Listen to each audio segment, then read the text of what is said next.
بند ہو. اب لڑکے لڑکیاں کٹھے پڑتے ہو, ہماری ایک حد فاصل ہے, ہم اس کو کراس نہیں کر سکتے. گرل فرینڈ بوائے فرینڈ, یہ یورپ کا کلچر ہے جس نے نہ عورت کو عورت چھوڑا, نہ مرد کو مرد چھوڑا. نہ وہ خامند ہے, نہ باپ ہے, نہ بیٹا ہے, نہ بھائی ہے. وہ عورت نہ بیوی ہے, نہ ماں ہے, نہ بہن ہے, کچھ بھی نہیں ہے. وہ ایک ٹیشو پیپر ہے, استعمال کر کے پھینک دیا جاتا ہے. دونوں کے رشتے بے غیرتی نے مٹا دیے, دیمک کی طرح چاٹ لیا ہے یورپ کے معاشرے کو. اسپین میں تھا تو ان کا جو انسپیکٹر جنرل پولیس اور پولیس کے بڑے افسر مجھ سے آئے ملنے کے لیے. تو میں نے تھوڑی ان سے بات کی, پھر میں نے کہا میں دو باتیں آپ کو کہہ کے جا رہا ہوں جو آپ کے فائدے کی ہیں. ایک, میں دیکھ رہا ہوں آپ کا فیملی سسٹم ٹوٹ چکا ہے, اس سے آپ کی نسل تباہ ہو جائے گی. دوسرا, میں دیکھ رہا ہوں آپ کے پارکس میں گیا ہوں اور شہر بازار میں پھر ہوں, آپ کے بچے نظر نہیں آ رہے, یا جوان ہیں یا بوڑھے ہیں, آپ کا جنریشن گیپ آ رہا ہے. وہ ایسے سر پکڑ کے بیٹھ گئے, کہنے لگے تم نے ہمارے وہ دو مسئلوں پر ہٹ کیا ہے جو ہمارا سب سے بڑا سر درد اس وقت بنے ہوئے ہیں. ہماری نسل ختم ہو رہی, ہمارا فیملی سسٹم ختم ہو چکا ہے. ہماری ایک حد ہے, ہماری نظر بھی نیچے ہوتی ہے اور ہم حیا کی چادر سے باہر نہیں نکلتے.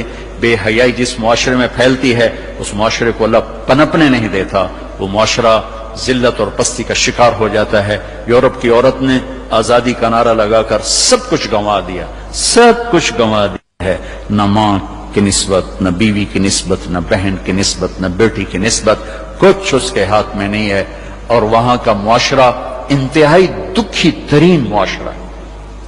تو میرے عزیزو, اب ہمارے اگر حکمران چاہتے تو الگ الگ یونیورسٹیاں آرام سے بن سکتی تھیں, کوئی بڑا مسئلہ نہیں تھا. لیکن شاید کسی کو بھی یہ شعور نہیں ہے کہ میرے اللہ نے کتنی احتیاط کے ساتھ عورت کو عزت دی ہے اور اس کی عزت کی حفاظت کے لیے کیا کیا قانون بنائے ہیں, کیا کیا اس کے لیے خوبصورت طرز زندگی عطا فرمایا ہے. لیکن ہم یورپ کے پیچھے پاگلوں کی طرح بھاگ رہے ہیں اور اس کو ہم اپنی زندگی سمجھ رہے ہیں. ایک اس موبائل نے فحاشی کو بہت زیادہ دیا ہے, بہت زیادہ پروموٹ کیا. اس سے آپ اپنی فائدے کی چیز اٹھاؤ, لیکن اپنے اخلاق کو برباد نہ کرو, اپنی آنکھوں کو برباد نہ کرو. کہ سب سے زیادہ دل کی سختی ان آنکھوں سے آتی ہے, ان آنکھوں سے آتی ہے. جب آنکھ غلط دیکھتی ہے تو دل کی زمین بنجر ہو جاتی, ویران ہو جاتی. اپنی آنکھوں کے پردے گرانا سیکھو, حیا سیکھو, پاک دامنی سیکھو, حد فاصل رکھو. اللہ تعالیٰ نے ہم خود تراشتے ہیں منازل کے سنگ میل, ہم وہ نہیں ہیں جن کو زمانہ بنا گیا.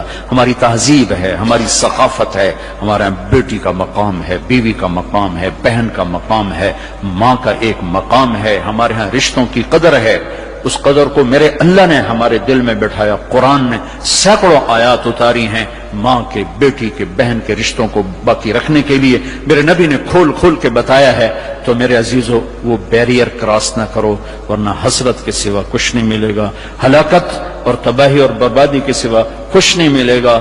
وہاں کانٹوں کے سوا کچھ نہیں ہے.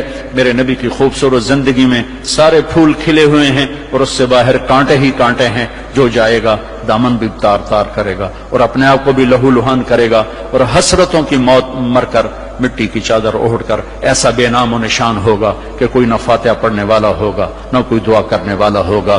بے حیا معاشرہ وہ زمین کے لیے, دھرتی کے لیے ناسور بن جاتا ہے, اور پاکیزہ معاشرہ اس کائنات کا سب سے خوبصورت پھول ہوتا ہے جس کی مہک سارے عالم کو چمکاتی ہے, سارے عالم کو خوشبودار کرتی ہے.